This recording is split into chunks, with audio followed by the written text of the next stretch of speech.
প্রতিদিন যারা production manager আছে সামনে ছিল না পিছনে চলে লাগবে ওই যে আসলে ধ্যান লাগবে না ভালো মতো আলোচনা করবে সমস্যাটা কিভাবে ডেকে এই সমস্যা সমাধান করা যায়। কিন্তু এই আপনারা যে আঙ্গুল তুলেছেন যে জিএম স্যার আমরা চাই না, এতগুলা লোক যদি একটা মানুষের চায় না তাহলে নিশ্চয়ই কিছু কারণ আছে নাকি? উচিত ছিল মালিকের, যেহেতু ওয়ার্কাররা বলেছে আমরা এই জিএম কে চাই না, সে তদন্তের মাধ্যমে আলোচনার মাধ্যমে এই জিএম এর এতগুলা শ্রমিক চাই না, কারণটা কি নাকি? এই বিষয়গুলো কিন্তু কি করতো, তদন্ত করতো শান্তিপূর্ণ ভাবে। প্রতিটা লাইন থেকে একজন দুজন করে ডেকে নিয়ে অনেক সময় তদন্ত করে দেখতো কি সমস্যা কি হয়েছে, সেই বিষয় কিন্তু মালিক করে নাই। সেই জন্যই আমরা বুঝতে পেরেছি যে মালিক, এই মালিকেরও কারসারি আছে। তোমাদের চাই না জিএম থাকবে, তাহলে বোঝা যায় যে মালিক এই অর্জনের প্রতি এত ভালোবাসা নাই। এখন হলো আসলে ভাই, যেহেতু আমরা আইনকে সমান করি, আমরা কি আইনকে মানি? মালিকের কাছে টাকা খাবো, আমরা কোনো বেআইনি কাজ করব না। এই বেআইনি প্রতিহত আমরা করব আইনগত ভাবে। কি বলেন আপনারা? গতকালকে আপনাদের এই আলোচনার মধ্যে আজকে হঠাৎ করে আসেন 13 এক ধারা লাগিয়ে দিয়েছে মালিক। কারখানায় ঢুকতো 10টা 9টা বাজতো, সকল সেশন থেকে আলোচনা করছি কিভাবে সমস্যার সমাধান করা যায়। তা না করে কিন্তু মালিক কি করেছে, এক ধারা দিয়ে কারখানা বন্ধ রেখেছে। সব থেকে খুব কি খারাপ আইন, 90 বেতন আজকে বন্ধ আছে, আজকে কিন্তু আপনাদের হাজিরা নাই। তাহলে মালিক যদি এরকম করে 2 দিন 3 দিন 5 দিন বন্ধ রাখে তাহলে কি আমাদের কি ভালো হবে না? এটা তো আমাদের সাথে সমস্যার সমাধান চাই নাকি? এখন আমরা এখানে ভাই যেহেতু অনেক শ্রমিক, আরো অনেক শ্রমিক, আপনারা কিছু শ্রমিক আছেন, আরো অনেক শ্রমিক আর আসে নাই, হয়তো মেসেজ পাইছে, অনেকে দেখা যায় যে বাসায় আছে, কিন্তু সমস্যা তো আমাদের সবারই নাকি?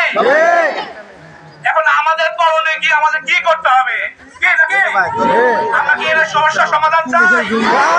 সমাধান চাইলে ঠান্ডা মাথায় সবাই একতা থাকতে হবে। আগে একতা থাকতে হবে। আপনাদের কারখানাতে প্রতিনিধি আছে, যারা সিনিয়র আছে জুনিয়র আছে, তাদের সাথে পরামর্শ করে কিভাবে সমস্যার সমাধান করা যায় সেই চিন্তা করতে হবে। রাস্তাঘাটে যাওয়া যাবে না, ভাঙচুর করা যাবে না,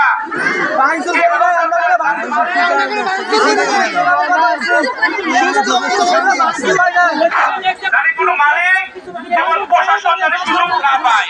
কি কথা বুঝতে পারছেন?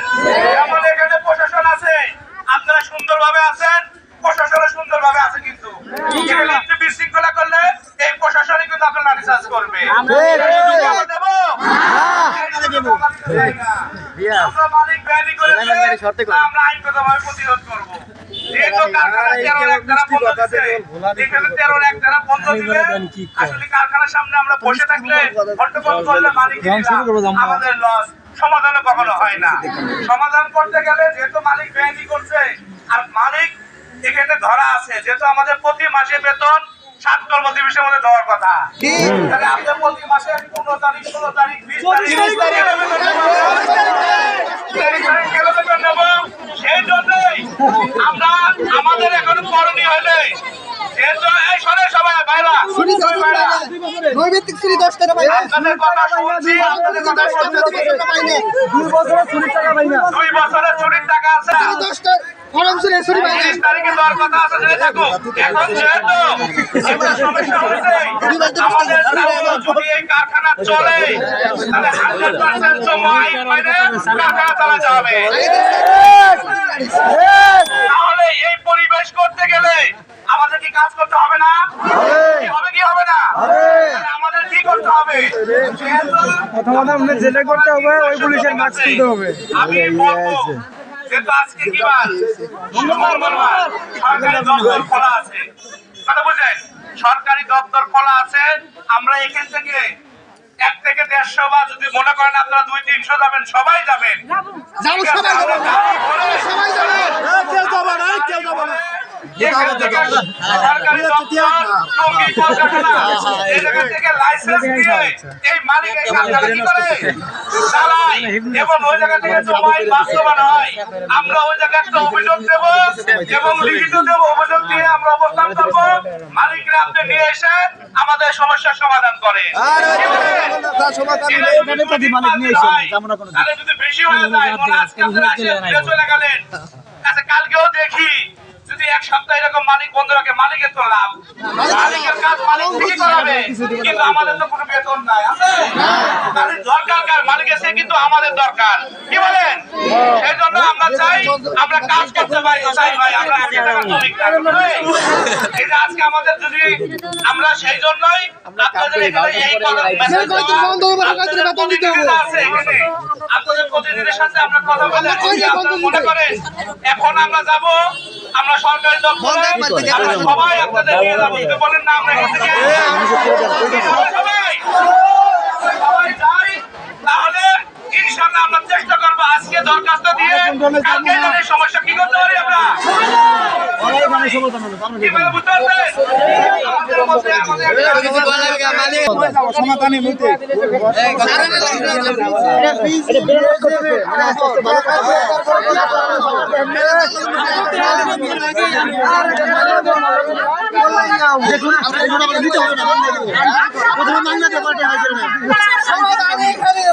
একটা যা হবে না, কই যাবো?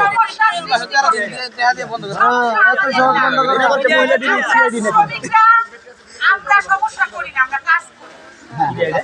সমস্যা যখন মালিক তৈরি করে, আমরা তাদের কাছে যাই সমাধানের জন্য। আপনারা অনেকেই বলেছেন এখানে যেটাই ফালাই কোনো দিক যাবে না। এটা হলো নিচে। মালিক বন্ধ করব।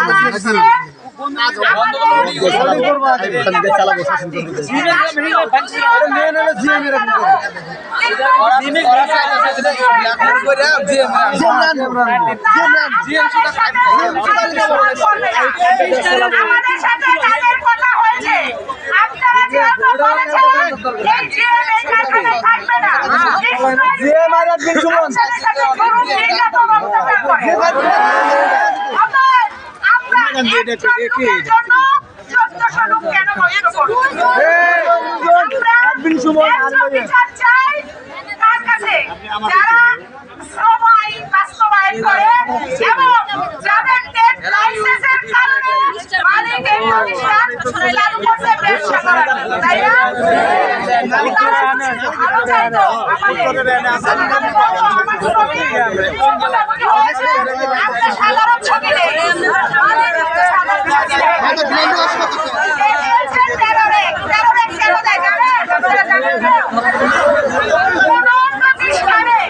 যদি অগ্নিসংযোগ হয়, গ্যাসের লাইন বন্ধ থাকে, কাঁচামাল না থাকে, আর কাজের পরিবেশ না হয়, কারখানায় আগুন হয়, আর পরিবেশ এই গাড়ি ঢোক পড়তেছে কেন না? মালিক সেবনে দিয়েছে অবৈধভাবে। আমরা এই অবৈধ সিদ্ধান্তকে মেনে নিব, তাহলে আমাদের কি করতে হবে? মালিক যেই দপ্তরে লিখিত চিঠি দিয়েছে আমাদের নামে, নির্দেশ মানোয়ার চিঠি দিয়েছে, তার জবাব কি আমাদের দিতে হবে না? অবশ্যই দিতে হবে।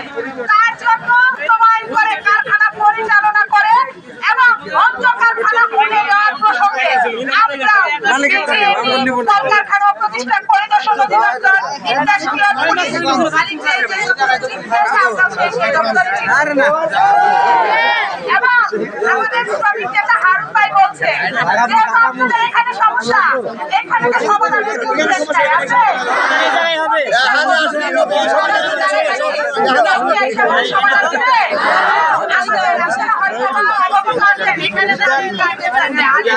সমাধান করতে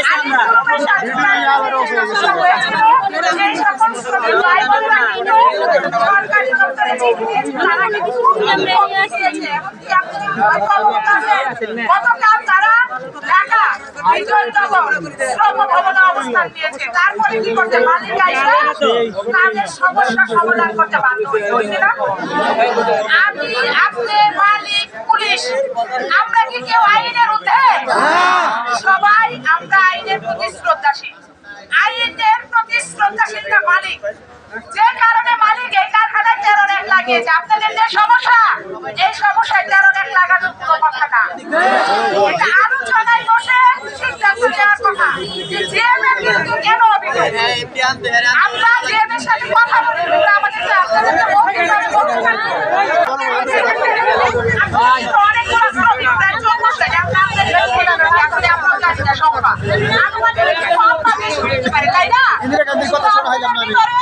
যারা কথা বলতে পারে, কথা শুধু না, কথা সবাই বলতে পারে, লিগ্যাল কথা বুঝিয়ে বলতে পারবে, সমস্যাগুলো চিহ্নিত করে একটা মিটিং যখন আয়োজন হবে তখন তো সবার কথা বলবে না, সবার কথা শুনবে। আপনাদের 1400 শ্রমিকের ভিতরে হয়তো সর্বোচ্চ 30 জনকে নেওয়া হবে। আপনারা বিভিন্ন সেকশনে প্রতিনিধি বাছাই করেন, 15 জন নারী, 15 জন পুরুষ শ্রমিক পাইলেন। অথবা যদি আমাদের নারী শ্রমিক সংখ্যা বেশি হলে অনেক সময় মেয়েরা কথা বলতে চায় না। যারা বলতে চায় 10 জন নারী নেন, প্রয়োজনে 20 জন ভাই থাকুক, আমরা একটা কমিটি গঠন করি। কি কমিটি? যে তারাই নেতৃত্ব দিবে, যত মেসেজ তারা আপনাদেরকে দিবে, আমরা তাদেরকে গাইড করবো। আইনগত যত ধরনের সহায়তা লাগে, সহযোগিতা লাগে, আমরা আপনাদের পাশে আছি। যদি আপনারা চান আমরা আপনাদের সমস্যার সমাধানের লক্ষ্যে মালিককে